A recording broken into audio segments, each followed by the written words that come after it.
Hi everyone, this is Donny Lowy from Closeoutexplosion.com. I have a wholesale business here in New York. Today I'd like to give you strategies for how to buy at wholesale auctions.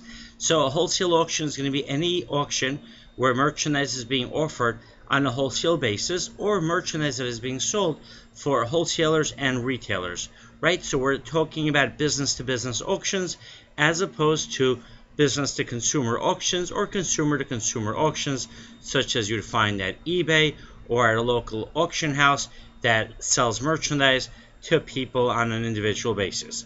Alright, so for example, a store that's going out of business will hire an auctioneer. The auctioneer will come to the premises a day or 2 days before, see what inventory is there.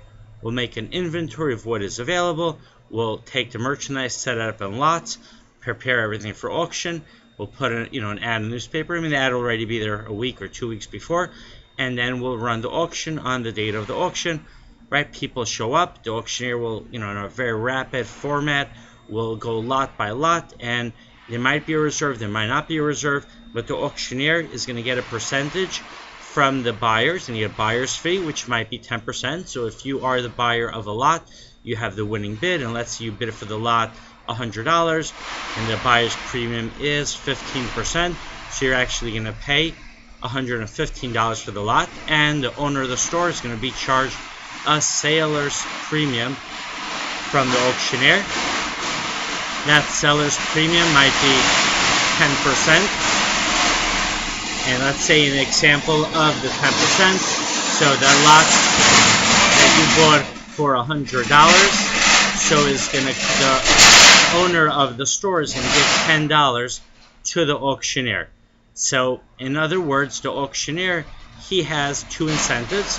One incentive is to get as much as he can for the merchandise, because he might be getting a combined 25%, right, of whatever he auctions off. So if he auctions off $10,000 worth of merchandise, in one day he can walk away with $2,500.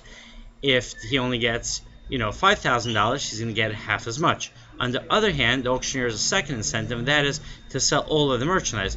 Because if there's merchandise which the auctioneer really cannot sell for that much, or there are many more lots where he can make more money, he still wants to get some money for that lot, because whatever money he gets, it's going to be extra money in his pocket.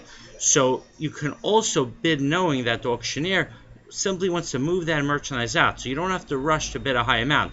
A lot of times when a lot is introduced to the bidders, no one might be interested initially, and the auctioneer will start out the auction at a high price to test out the market. So don't jump in there, wait, because even if the auctioneer says, alright, I'm not going below $100 for this lot, who wants it, yes or no, and nobody bids on it, guess what, that auctioneer is going to want to get something out of it, so he might even take $50, $20, even as low as $10, especially if there's no reserve. Let's say it's a situation where the store has lost its lease and the owner of that store has nowhere to take that merchandise. In that case, then there's not going to be a reserve. They're going to simply want to get rid of that merchandise.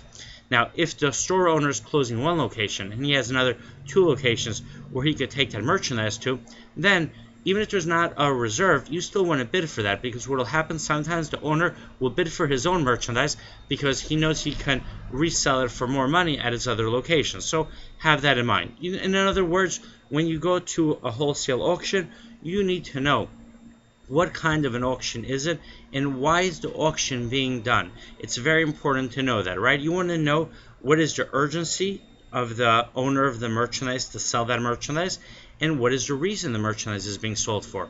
Let's say you go to a wholesale auction that is being run by a storage provider. Let's say it's a public warehouse, and the public warehouse has space that he rents out to importers, and there's an importer who brought in let's say 5,000 men's jeans from China, and the importer was paying rent for the space every month, and now the importer stopped paying rent. He went out of business.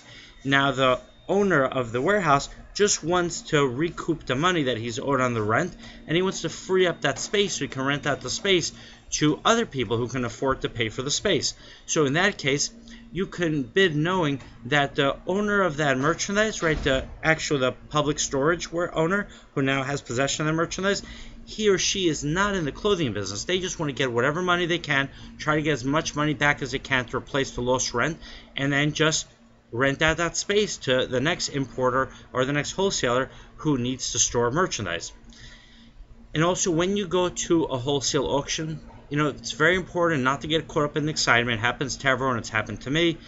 But I try to, I still try to avoid the situation, but it happens where you get so excited and you get caught up in the bidding and you bid more than you want. Another thing that happens is you see other people bidding a lot for a lot, and you assume that because they're bidding a high amount, there must be a reason why they're bidding that high amount, and then you bid even more because you're counting on their expertise to tell you that it's a good item. So don't do that. Only bid on an item if you yourself know that the item is worthwhile.